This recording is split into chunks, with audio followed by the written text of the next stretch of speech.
बिस्मिल्लाहिर्रहमानिर्रहीम। अस्सलामुअलैकुम dear students, I am Mohammad Shahriyar. Welcome to the lecture series on linear algebra. Students, हमारा linear algebra का आज लेक्चर नंबर 6 है और अपने आज के इस लेक्चर में हम जो है बेसिकली देखेंगे, हमने प्रीवियस लेक्चर में देखा कि हमारे पास जो है वो डॉट प्रोडक्ट से क्या मुराद है, ठीक है ना। और अब हम देखेंगे कि हमारे पास क्रॉस प्रोडक्ट से क्या मुराद है, ठीक है।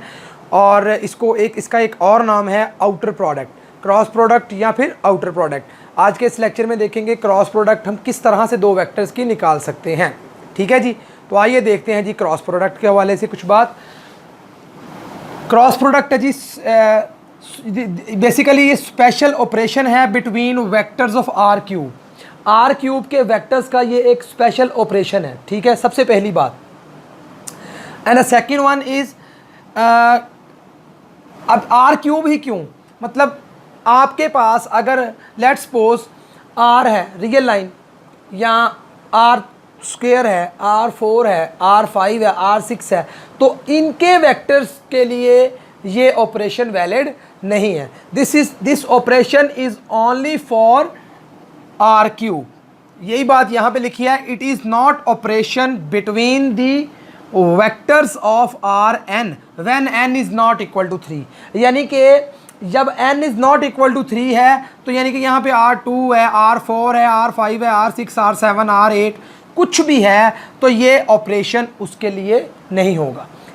ये ऑपरेशन सिर्फ और सिर्फ किसके लिए है, ये आर क्यूब के लिए है, आर क्यूब के एलिमेंट्स के लिए, ठीक है। ये स्पेशल वेक्टर्स के लिए है जो हमने पिछले लेक्चर में पढ़े, ठीक है। तो क्या है जी ऑपरेशन, देखिएगा ज़रा। हमने अपने प्रीवियस लेक्चर में क्या काम किया था, हमने अपने प्रीवियस लेक्चर में ये देखा था कि हमारे पास जो है दो वेक्टर्स की डॉट प्रोडक्ट में अगर सेम वेक्टर है ना, मतलब i डॉट आई या j डॉट जे या k डॉट के, तो वो हमारे पास किसके इक्वल होता था, वो हमारे पास उसके 1 के इक्वल होता था, ठीक है। अब और उसमें i dot J, J dot I या i डॉट के या k डॉट आई या i डॉट जे डॉट के या k डॉट जे, मतलब दो डिफरेंट वेक्टर्स की डॉट प्रोडक्ट हमेशा 0 के इक्वल होती है। ये दो बातें हमने देखी थी। अब आज देखिए क्रॉस प्रोडक्ट में अगर तो वेक्टर सेम है, i है मतलब i की i के साथ क्रॉस प्रोडक्ट, j की j के साथ क्रॉस प्रोडक्ट, k की k के साथ क्रॉस प्रोडक्ट, तो फिर वो 0 के इक्वल होगी। अच्छा, अब वो 0 के इक्वल क्यों होगी, क्योंकि क्रॉस प्रोडक्ट जो है a cross b is equal to होती है ए बी की magnitude into sine of theta. अब थीटा यहाँ पे एंगल होता है a और b के दरमियान। अब देखें अगर तो सेम है तो फिर एंगल क्या होगा, 0 होगा ना, तो साइन 0 0 होता है। दैट्स वाई सेम के केस में ये 0 होगा, चाहे i क्रॉस i है, चाहे j क्रॉस j है, चाहे k क्रॉस k है, ये इक्वल टू 0 होगा। ये डिफरेंस आप लोगों ने याद रखना है, MCQs में भी आपसे ये पूछा जा सकता है। नेक्स्ट देखिएगा i क्रॉस j। अब डॉट प्रोडक्ट के केस में i डॉट j मतलब डिफरेंट के साथ डॉट प्रोडक्ट जो है वो किसके इक्वल थी, वो 0 के इक्वल थी। लेकिन इस केस में इस तरह नहीं है। इसमें क्या फ़र्क है कि i क्रॉस j बराबर होगा k के। अब ये एक साइकिल है, साइकिल याद आपने रखना है। पहले नंबर पे i है, दूसरे नंबर पे j है, तीसरे नंबर पे k है। i की j के साथ यानी कि पहले की दूसरे के साथ, i की j के साथ अगर आप क्रॉस प्रोडक्ट लेंगे तो तीसरे वाला आएगा k, ठीक है। अगर आप अब हमने क्या ली, i की j के साथ, अगर उलट कर दें j की i के साथ, मतलब उलट कर दें, तो फिर ये नहीं है कि फिर भी k ही रहेगा, फिर माइनस k हो जाएगा। दोबारा सुनिएगा, i यानी कि पहला, j दूसरा, k तीसरा, ये 3 वेक्टर्स है। i की j के साथ क्रॉस प्रोडक्ट k के इक्वल, ठीक है। और अगर j की i के साथ कर दें, उलट करें इसको, तो फिर माइनस k के इक्वल। क्लियर। नेक्स्ट j की यानी कि अब j दूसरे नंबर वाला है और k तीसरे नंबर वाला, j की k के साथ अगर करेंगे तो वो वापस घूम के i आ जाएगा। ये साइकिल याद रखना है, ठीक है। j की k के साथ क्रॉस प्रोडक्ट लेंगे तो वो क्या आएगा, i आ जाएगा। और अगर उलट करेंगे उसको, k की j के साथ कर देंगे, k पहले रख लें j बाद में रख लेंगे, तो वो माइनस i आ जाएगा, ठीक है। इस तरह से अगर आप साइकिल को याद रखेंगे तो ये आपके लिए आसानी रहेगी याद रखने की। तो वही बातें यहाँ पे लिखी हैं कि i क्रॉस j k है, j क्रॉस k i है और k क्रॉस i j है, ठीक है। इसी तरह ही अगर इनको उल्टा देंगे, मतलब j i क्रॉस j था ना, तो j क्रॉस i कर दिया तो वो माइनस k हो जाएगा, माइनस, ठीक है। और ये j क्रॉस k i था ना, तो अगर के को पहले रखा, जे को बाद में रखा, तो वो माइनस आई हो जाएगा। ठीक है जी, तो ये कुछ बातें इस हवाले से लिखी हैं। नेक्स्ट अब एक एग्जाम्पल के तौर पे क्वेश्चन लिया है और उस क्वेश्चन में हमने क्या u cross v find out किया है। अब u क्रॉस v जो है उसको निकालने के दो तरीके हैं। अगर आपको कोई क्वेश्चन दे दिया जाता है और कहा जाता है कि u क्रॉस v निकालें, तो डॉट प्रोडक्ट तो हमने कल देखी ना कि डॉट प्रोडक्ट कह दी जाए तो सिंपल आपने सेम को सेम के साथ, मतलब i वाले को i वाले के साथ, j वाले को j वाले के साथ और k वाले को k वाले के साथ मल्टीप्लाई करेंगे तो वो करेंगे सॉल्व, तो वो आंसर आ जाएगा डॉट प्रोडक्ट का। क्रॉस प्रोडक्ट के केस में क्या काम है, इसको दो तरीकों से हम फाइंड आउट कर सकते हैं। Number 1, by simple cross multiplication. इधर देखें, सिंपल क्रॉस मल्टीप्लिकेशन से एक तो क्रॉस प्रोडक्ट आप फाइंड आउट कर सकते हैं और दूसरा आप यूजिंग डिटर्मिनेंट वाले मेथड से क्रॉस प्रोडक्ट को फाइंड आउट कर सकते हैं। देखिए क्वेश्चन में क्या है जी, find u cross v where u is equal to, एक वेक्टर u दे दिया और एक वेक्टर v दे दिया। अब यहाँ पे देखिए वेक्टर u भी स्पेशल वेक्टर है r क्यूब में से और v भी स्पेशल वेक्टर है r क्यूब में से, तो इसका मतलब अब क्रॉस प्रोडक्ट हम ऑपरेशन लगा सकते हैं। अगर ये स्पेशल ना होता, r4 का एलिमेंट होता, तो फिर नहीं लगा सकते थे, नहीं फाइंड कर सकते थे। ठीक है जी, तो अब देखें, we can find u cross v by two methods. हम मालूम कर सकते हैं u cross v by two methods. दो मेथड्स से हम जो है u क्रॉस v को फाइंड आउट कर सकते हैं। तो अब देखिए उसमें number 1 simple cross multiplication and number 2 by using determinant. अब मैंने यहाँ पे जो क्वेश्चन किया है वो मैंने आपको डिटर्मिनेंट वाले मेथड से निकाल के बताया है u क्रॉस v निकालना।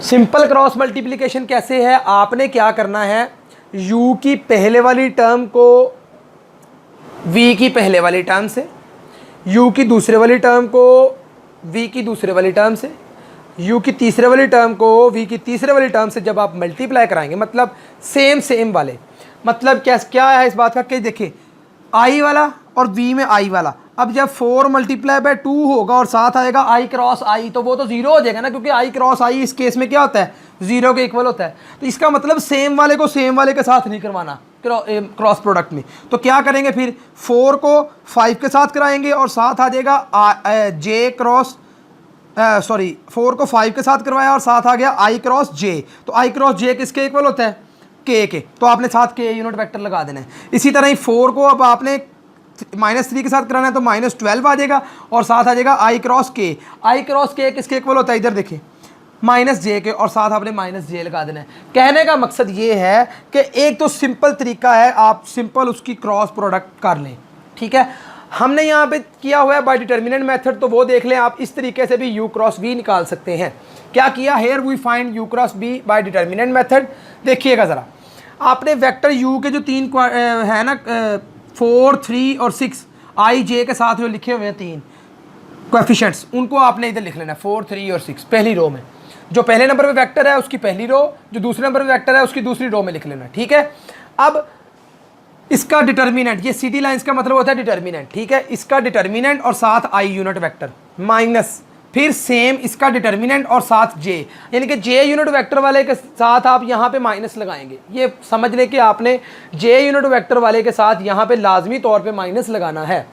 आगे देखें, सेम का डिटर्मिनेंट और साथ k यूनिट वेक्टर। ठीक है जी, अब देखें जब आपने i वाले का ये डिटर्मिनेंट निकालना है ना, तो पहला कॉलम जो है उसको आपने स्किप कर देना है, जिसको मैंने ये रेड बाउंड्री दे के बनाया है ना, ये इसको आपने स्किप कर देना है। तो ये जो बाकी बचेगा इसका डिटर्मिनेंट आपने ले लेना है। ठीक है, और जब आप j वाला करेंगे तो j दूसरा कॉलम जो है उसको स्किप कर देना है, बाकी जो बचेंगी 4 एंट्रीज उनका डिटर्मिनेंट ले लेना है।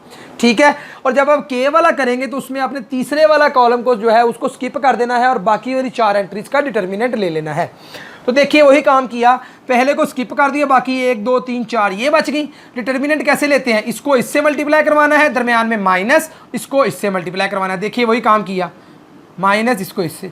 सिमिलरली ये स्किप किया और इसको इससे मल्टीप्लाई करवाना है, ये देखें दरमियान में माइनस, इसको इससे मल्टीप्लाई करवाना है, साथ j आ गया। इसी तरह तीसरे वाले का ले लिया।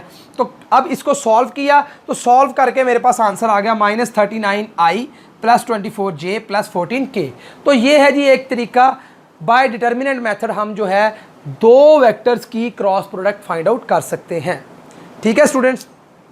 जी स्टूडेंट्स, तो अब हम देखेंगे कि हमारे पास जो है कॉम्प्लेक्स, अभी तक हमने जो बात की वो रियल नंबर्स के हवाले से बातें की, ठीक है, और वेक्टर्स देखे, वेक्टर्स के हवाले से बातें की। अब हम देखेंगे स्टूडेंट्स के हमारे पास जो है कॉम्प्लेक्स नंबर्स जो हैं वो क्या होते हैं, कॉम्प्लेक्स नंबर्स को ऐड कैसे करते हैं, उनको मल्टीप्लाई कैसे करते हैं, उन कॉम्प्लेक्स नंबर के कॉन्जुगेट से क्या मुराद है, और modulus of a complex number क्या होता है। ठीक है स्टूडेंट्स, तो आइए देखते हैं जी कॉम्प्लेक्स नंबर क्या है हमारे पास। तो कॉम्प्लेक्स नंबर देखते हैं जी, the number z is equal to a plus iota b, इस तरह की फॉर्म में लिखा गया नंबर, ठीक है ना, a प्लस आयोटा b की फॉर्म में लिखा गया नंबर जो है वो बेसिकली कॉम्प्लेक्स नंबर कहलाता है। और इसमें a और b यानी कि ये a और ये जो आयोटा के साथ b है, ये दोनों के दोनों क्या है, रियल नंबर्स हैं, ठीक है, ये बात अपने माइंड में रखनी है। This number is said to be a complex number. We can also write a complex number in the form of order pair. हम इस complex number को order pair की फॉर्म में भी लिख सकते हैं। कैसे कि ये पहले वाला कॉमा आयोटा के साथ वाला जो नंबर है, देखिएगा, ये देखिए a कॉमा b लिखा ना, इसका मतलब ये है कि a जो है ये पहले वाला और साथ b जो है ये आयोटा के साथ वाला। a कॉमा b को हम ऐसे भी लिख सकते हैं a प्लस आयोटा b, और a प्लस आयोटा b को हम a कॉमा b भी लिख सकते हैं। ठीक है स्टूडेंट्स, अब इसमें देखें वेयर ये जो a है ये जो पहले वाला है जिसके साथ आयोटा नहीं है, ये ज़रूरी नहीं कि पहले वाला ही उसको ही आपने मान लेना है कि वो ये है, मतलब वो रियल पार्ट है। पहले वाला के मुराद ये है कि जिसके साथ आयोटा नहीं है, वो यहाँ पे a के साथ नहीं है, तो वो क्या होगा, वो रियल पार्ट होगा इस कॉम्प्लेक्स नंबर z का। और जिसके साथ आयोटा है वो बेसिकली कहलाएगा इमेजिनरी पार्ट। क्या कहलाएगा, इमेजिनरी पार्ट। अभी आपको कॉम्प्लेक्स नंबर के रियल और इमेजिनरी पार्ट में फ़र्क पता चल जाना चाहिए। जिस नंबर के कॉम्प्लेक्स नंबर लिखा हुआ है जिसके साथ आयोटा है वो इमेजिनरी पार्ट, और जिसके साथ आयोटा नहीं है वो रियल पार्ट। ठीक है जी। अब देखिए बेसिक इसमें हम बता रहे हैं कि आयोटा से क्या मुराद है। ए और बी का तो पता चल गया कि ये रियल नंबर्स होंगे। अब आयोटा से क्या मुराद है, आयोटा बेसिकली इक्वल होता है स्क्वायर रूट ऑफ -1 के, और इसका अगर स्क्वायर लें तो दोनों साइड स्क्वायर आ जाएगा, आयोटा स्क्वायर बराबर आ जाएगा -1 के। तो ये दो वैल्यूज भी अपने माइंड में रखनी है। ठीक है जी। जी स्टूडेंट्स, तो अब हम देखते हैं जी अरिथमेटिक्स इन सी। कॉम्प्लेक्स नंबर्स में अब हमने अरिथमेटिक्स देखनी है, मतलब कि दो कॉम्प्लेक्स नंबर अगर आपको दे दिए जाएं तो उनको ऐड कैसे करते हैं। ठीक है, दो कॉम्प्लेक्स नंबर अगर आपको दे दिए जाएं तो उनको सब्ट्रैक्ट कैसे करते हैं, दो कॉम्प्लेक्स नंबर अगर आपको दे दिए जाएं उनको मल्टीप्लाई कैसे करते हैं। ठीक है, और इसी तरह से ही अगर आपके पास दो कॉम्प्लेक्स नंबर्स हों तो उनको आप जो है वो डिवाइड कैसे करते हैं। यहाँ पे जो है हम सिर्फ और सिर्फ दो कॉम्प्लेक्स नंबर अगर आपको दे दीजिए उनको ऐड कैसे करते हैं और उनको मल्टीप्लाई कैसे करते हैं वो देखेंगे। ठीक है, क्योंकि आप लोगों ने ये सारी बातें जो हैं अपने first year second year level के में जो है वो पढ़ी हुई हैं, तो यहाँ पे मैं ज़्यादा डिटेल में नहीं जा रहा, मैं आपको एक ओवरव्यू दे रहा हूँ। ठीक है, एक बेस बना रहे हैं हम, उसके बाद फिर हम नेक्स्ट काम करेंगे। तो देखते हैं स्टूडेंट्स, दो कॉम्प्लेक्स नंबर अगर आपको दे दिए जाएँ तो उनको हम ऐड कैसे करते हैं। लेट्स सपोज आपको एक z1 कॉम्प्लेक्स नंबर दे दिया गया a1, b1, और एक z2 कॉम्प्लेक्स नंबर दे दिया गया a2, b2। ठीक है जी। अब आपने इन दोनों कॉम्प्लेक्स नंबर्स को ऐड करना है, तो कैसे ऐड करेंगे आप करेंगे z1 प्लस z2, मतलब पहले वाले को पहले वाले में ऐड कर देंगे, दूसरे वाले को दूसरे वाले में ऐड कर देंगे, जैसे दो ऑर्डर पेयर में आप करते थे। दो ऑर्डर पेयर में कैसे आप ऐड करते थे, पहले वाले को पहले वाले में और दूसरे वाले को दूसरे वाले में। अगर आपने सब्ट्रैक्ट करना है फिर क्या करेंगे, आप पहले वाले में से पहले वाला सब्ट्रैक्ट कर देंगे, दूसरे वाले में से दूसरे वाला सब्ट्रैक्ट कर देंगे। ठीक है स्टूडेंट्स, अब हम देखते हैं दो कॉम्प्लेक्स नंबर्स को अगर मल्टीप्लाई करना हो तो वो कैसे कर सकते हैं। देखिएगा ज़रा, लेट्स सपोज आपके पास एक कॉम्प्लेक्स नंबर z1 है और z2 है, तो उन दोनों को मल्टीप्लाई कैसे करेंगे। देखिएगा a1, b1, a2, b2, ये दो कॉम्प्लेक्स नंबर लिख लिए। अब मल्टीप्लिकेशन है, तो ये एक पूरा प्रोसेस है कि ये कैसे आया। ठीक है ना, तो वो प्रोसेस जो है वो हमने अपने फर्स्ट ईयर सेकंड ईयर में पढ़ा हुआ है। अगर आप लोग कहेंगे तो मैं वो भी आपको कर दूंगा, लेकिन फिलहाल आप लोग याद रखिएगा z1 multiply by z2 is equal to होता है a1 a2 minus b1 b2। ठीक है जी, ये रियल पार्ट आ जाएगा, और फिर आगे आएगा a1 b2 plus b1 a2। ठीक है जी, तो ये इमेजिनरी पार्ट आ जाएगा। तो ये जो है आपके पास बेसिकली ये z1 मल्टीप्लाई बाय z2 होता है, दो कॉम्प्लेक्स नंबर्स की मल्टीप्लिकेशन होती है। ठीक है, अब आगे हमने देखना है conjugate of a complex number के, किसी भी कम्प्लेक्स नंबर के कॉन्जुगेट से हमारे पास क्या मुराद है। ठीक है जी, तो लेट्स सपोज आपके पास एक जी है, वो कम्प्लेक्स नंबर है a प्लस आयोटा बी, तो अब उसका कॉन्जुगेट जो है उसको हम जी बार से डिनोट करते हैं। जी के कॉन्जुगेट को हम जो है जी बार से डिनोट करते हैं। एक तो ये बात, ठीक है, जी के ऊपर ऐसे लाइन लगी हो तो ये जी का कॉन्जुगेट होता है, इसका मतलब। ठीक है, अगर आपसे एमसीक्यूज पूछ ले जाए, आपको एक कम्प्लेक्स नंबर दे दिया जाए और कहा जाए फाइंड जी बार, तो आपने क्या करना है, देखिएगा जो अयोटा के साथ वाला नंबर है ना, उसके साथ यहाँ पे आपने देखना है क्या साइन है। अब देखें, ये अयोटा के साथ बी वाला नंबर है ना, अयोटा के साथ साइन देखना है आपने क्या है। अयोटा के साथ यहाँ पे साइन है प्लस, तो क्या आ गया माइनस। अगर अयोटा के साथ यहाँ पे होता माइनस तो आ जाना था प्लस, यानी कि उल्टा आ देना है साइन को। ठीक है, तो ये किसी भी कम्प्लेक्स नंबर का कॉन्जुगेट होता है। ठीक है स्टूडेंट्स, नेक्स्ट अब हमने देखना है modulus of a complex number के, किसी भी कम्प्लेक्स नंबर के मॉडुलस से क्या मुराद है। तो सपोज इसी तरह कर लें, आपके पास z is equal to a plus iota b, कोई भी कम्प्लेक्स नंबर है। ठीक है, तो कम्प्लेक्स नंबर कोई भी बड़ा छोटा नहीं होता। रियल नंबर में तो हम बता सकते हैं ना कि अगर दो रियल नंबर है तो या तो पहले वाला बड़ा होगा दूसरे वाले से, या दूसरे वाला बड़ा होगा पहले वाले से, कंपेयर कर सकते हैं। कम्प्लेक्स नंबर में आप कंपेयर नहीं कर सकते, ये नहीं बता सकते कि दो कम्प्लेक्स नंबर, आप यहाँ पे ही आप देख लें, आपके पास दो कम्प्लेक्स नंबर, आप ये नहीं बता सकते कि ये वाला बड़ा है या ये वाला बड़ा है।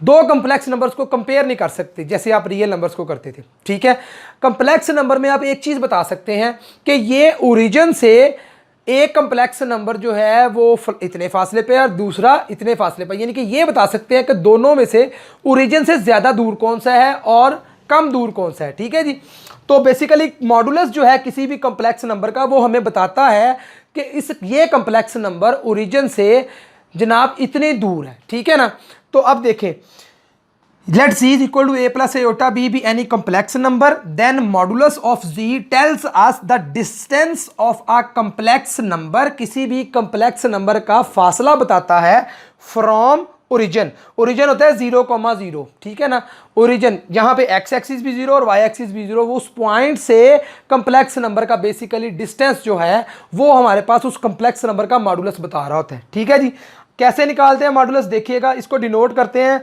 कॉम्प्लेक्स नंबर के अराउंड इस तरह से, ये स्ट्रेट लाइंस लगा के इसको डिनोट करते हैं।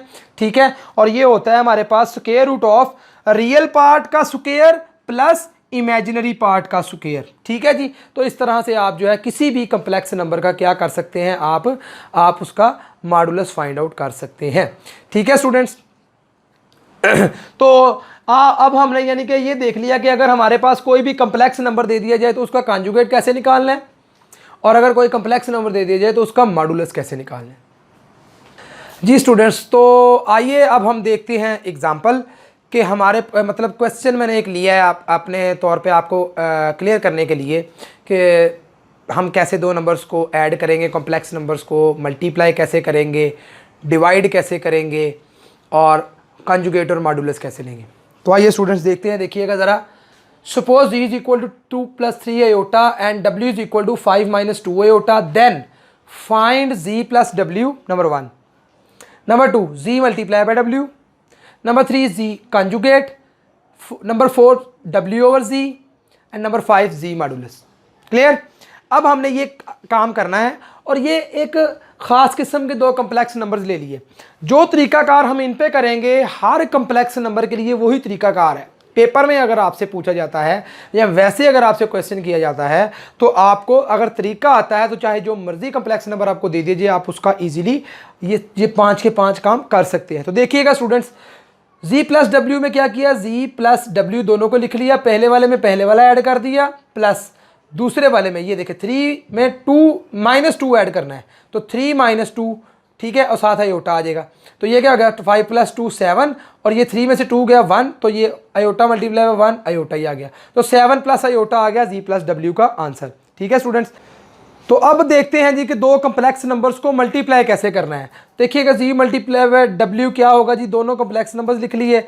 देखिए पहले वाला पहले वाले के साथ हुआ 2 मल्टीप्लाई बाय 5, प्लस फिर ये अगले वाले के साथ हुआ 2 मल्टीप्लाई बाय -2 और साथ ये आयोटा आ जाएगा, प्लस फिर ये 3 मल्टीप्लाई बाय 5 होगा और साथ आयोटा आ जाएगा, फिर ये वाला इसके साथ होगा तो क्या आएगा 3 मल्टीप्लाई बाय -2 और साथ इसके भी आयोटा है, इसके साथ भी आयोटा, तो आयोटा मल्टीप्लाई बाय आयोटा हो गया।